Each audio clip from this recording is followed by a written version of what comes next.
how to recover deleted messages on Instagram. Hi guys, in this video I will tell you how you guys can recover deleted Instagram messages. So firstly, you have to open up Instagram, and then after that, once you guys have opened up Instagram, simply click on the bottom right on your profile picture, and then after that click on the top right on these three lines.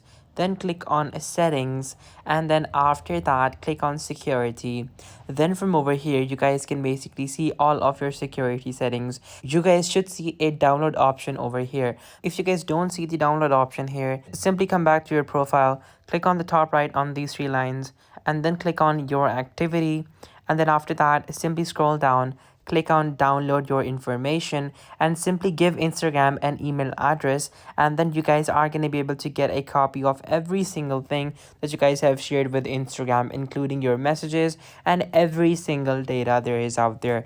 So guys, that is how you guys can recover deleted Instagram messages, and you will be able to of course get them in your email. So guys, this was the video. Be sure to like, subscribe and comment. Take care till next time. Goodbye.